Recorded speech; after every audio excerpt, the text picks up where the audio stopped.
પ્રભુ ઈસુ ખ્રિસ્તના ગૌરવી નામમાં આજની સવારની પ્રેમી સલામ. જય મસીહ. Praise the lord. હાલેલુયા.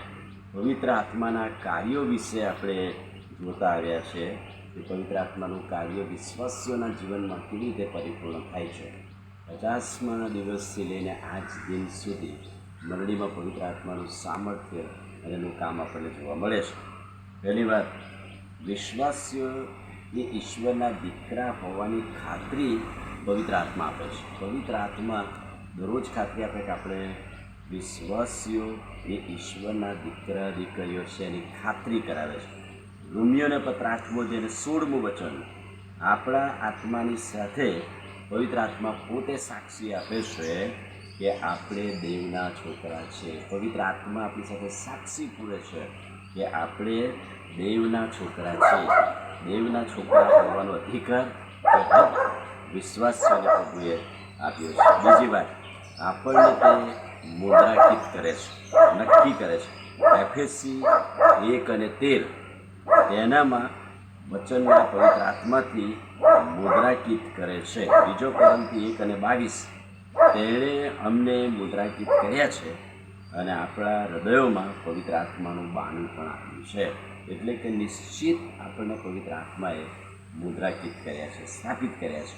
ત્રીજી વાત, વિશ્વાસીઓનું પવિત્રકરણ કરીને પવિત્રતાને માટે અલગ કરે છે. વિશ્વાસીઓને પવિત્ર કરી અલગ કરીને પવિત્રીકરણ કરે છે.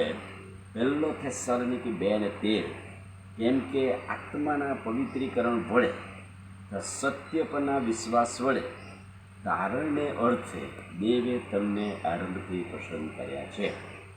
પવિત્ર આત્મા વિશ્વાસીઓનું પવિત્રીકરણ કરે છે. વિશ્વાસીઓ માટે એ નિશ્ચિત કરે છે, અલગ કરે છે, પવિત્ર કરે છે. અને ચોથી વાત, વિશ્વાસી સાથે સદા વાસો કરે છે એ પવિત્ર આત્મા છે. યોહાન 14 અને 16 યોહાનની સુવાર્તા 14મો અધ્યાય 16મું વચન અને હું બાપને વિનંતી કરીશ ને તે તમને બીજો સંબોધક તમારી પાસે સદા રહેવા માટે આવશે. વિશ્વાસીઓ સાથે પવિત્ર આત્મા સદા વાસો કરે છે એ આપણે યાદ રાખવું જોઈએ. વિશ્વાસીઓ અને દીકરા દીકરીઓ હોવાની ખાતરી આપે છે. વિશ્વાસીઓને મુદ્રાંકિત કરે છે. વિશ્વાસીઓનું પવિત્રીકરણ કરે છે અને વિશ્વાસીઓ સાથે સદા રહેવાને માટે પવિત્ર આત્માનું સામર્થ્ય આપણને આપવામાં આવ્યું છે. આમીન. પ્રાર્થના કરી. ભલા પ્રભુ, આજે સવારે તમારા અદ્ભુત ખાતરીદાયક વચનને માટે આભાર.